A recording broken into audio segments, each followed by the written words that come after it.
کہتے ہیں کہ ملک الموت نے بارگاہ رب العزت میں عرض کی، اے مولا کریم، میں نے کروڑوں لوگوں کی جانیں قبض کی ہیں، مگر 2 جانیں ایسی ہیں کہ جنہیں قبض کرتے وقت مجھے بڑا ہی صدمہ اور افسوس ہوا ہے۔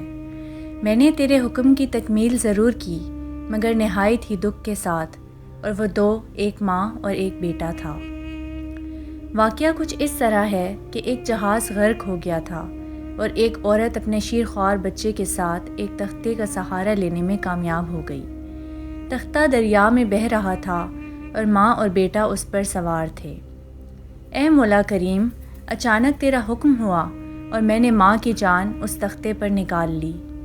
میرے لیے پریشان کن بات یہ تھی کہ ماں مر چکی ہے، اب بچے کا کیا حشر ہوگا؟ بچہ ایک ٹوٹے ہوئے تختے پر سوار ہے اور تختہ ہر آن پانی کی لہروں کے تھپیڑے کھا رہا ہے، جو کسی وقت بھی کسی تیز لہر کی زد میں آ کر الٹ سکتا ہے۔ بچے کے لیے نہ خوراک کا انتظام ہے، نہ کسی نگران کا بندوبست ہے۔ دریا کے کنارے دھوبی کپڑے دھو رہے تھے۔ اچانک کسی کی اس بچے پر نظر پڑی تو تختے کو کھینچ کر لائے۔ بڑے حیران ہوئے کہ ماں مر چکی ہے، بچہ بے یار و مددگار تختے پر زندہ و سلامت موجود ہے۔ وہ لوگ اس بچے کو اپنے سردار کے پاس لے گئے۔ سردار بیچارہ بے اولاد تھا۔ سردار خوبصورت بچہ دیکھ کر اس پر اس کا دل آ گیا اور سردار نے بچے کو اپنی نگرانی میں لے کر اسے اپنا بیٹا بنا لیا۔ یہ بچہ 8-9 سال کی عمر کا تھا کہ اپنے ساتھی بچوں کے ساتھ کھیل رہا تھا۔ اتنے میں بادشاہ وقت کی سواری کی آمد کا شور اٹھا۔ سب لوگ ادھر ادھر بھاگ گئے، مگر یہ بچہ سڑک پر اکیلا کھڑا رہا۔ بادشاہ کی سواری گزر گئی، اس کے پیچھے اس کا عملہ پیدل آ رہا تھا۔ ان میں سے ایک سپاہی کو راستے میں سے سرمے کی ایک پڑیا مل گئی۔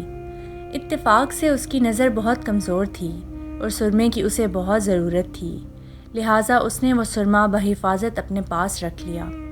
آنکھوں میں لگانے سے پہلے اسے خیال آیا کہ یہ سرما کوئی تکلیف نہ پہنچائے، لگانے سے پہلے کسی دوسرے شخص پر آزما لینا چاہیے۔ قریب ہی وہ بچہ کھڑا تھا، اس نے اس بچے پر آزمانا چاہا۔ بچے نے سرما اپنی آنکھوں میں لگا لیا، مگر جوں ہی سرما اس نے لگایا، اسے زمین کی تہہ میں موجود چیزیں بھی نظر آنے لگیں۔ اس نے دیکھا کہ زمین کے اندر بہت سے خزانے پوشیدہ ہیں۔ بچہ ہوشیار تھا، اس نے چیخنا چلانا شروع کر دیا کہ سرما لگانے کی وجہ سے میری آنکھوں میں سخت تکلیف پیدا ہو گئی۔ وہ سرمے کی پڑیا لے کر چلے گئے۔ بچہ سرمے کی پڑیا اٹھا کر گھر پہنچا اور خوشی خوشی باپ کو سارا واقعہ سنایا۔ سردار بڑا خوش ہوا۔ باپ نے کہا کہ ہمارے پاس آدمی بھی ہیں اور گدھے بھی ہیں، تم سرما لگاؤ، ہم تمہارے ساتھ چلتے ہیں، جہاں کہیں خزانے پاؤ ہمیں بتاؤ، ہم نکال لیں گے۔ چنانچہ ایسا ہی ہوا۔ بچے کے بتانے پر وہ لوگ خزانے نکالنے لگے اور تھوڑے ہی عرصے میں امیر بن گئے۔ بچہ جوان ہوا تو اس نے پرزے نکالنے شروع کیے۔ ان کے پاس دولت کی فراوانی ہو گئی۔ زمین کے تمام خزانے اس کے نظروں میں تھے۔ اس نے آہستہ آہستہ بہت سے آدمی اپنے ساتھ ملا لیے۔ اس کے بعد تمام سرداروں کو ادھر ادھر کر دیا اور خود سردار بن گیا۔ آخر نوبت یہاں تک پہنچی کہ اس نے بادشاہ کے ساتھ بھی ٹکر لے لی اور اسے مغلوب کر کے خود بادشاہ بن گیا۔ اس بچے کا نام شداد تھا اور یہ وہی بچہ تھا جس کی ماں تختے پر ہی مر گئی تھی اور یہ اکیلا دریا کی لہروں کے ساتھ بہہ رہا تھا۔ کہتے ہیں کہ جب یہ برسر اقتدار آیا تو اس نے حکم دیا کہ ایک ایسا کمال درجے کا شہر آباد کیا جائے جس کی ایک اینٹ سونے کی ہو اور دوسری چاندی کی ہو۔ اس میں ایک عالی شان باغ ہو جس میں دنیا کی ہر چیز میسر ہو۔ جب وہ شہر ہر لحاظ سے مکمل ہو گیا تو شداد نے ارادہ کیا کہ جا کر اس شہر کا نظارہ کیا جائے۔ چنانچہ وہ شہر کو دیکھنے نکلا۔ ابھی وہ دروازے تک ہی پہنچا تھا کہ ملک الموت کو حکم ہوا اور اس نے وہیں اس کی روح قبض کر لی۔ اسے اتنا موقع بھی نہ دیا کہ اپنے بے مثال باغ کو ایک نظر دیکھ سکتا۔ ملک الموت نے کہا، اے مولا کریم، اس شخص کی روح قبض کرتے وقت بھی مجھے نہایت ہی صدمہ پہنچا کہ وہ شخص ہر چیز تیار کر کے اسے دیکھ بھی نہ سکا۔ اللہ تعالیٰ نے فرمایا، یہ وہی بچہ ہے جس کی ماں تختے پر مر گئی تھی اور اس پر تجھے ترس آیا تھا۔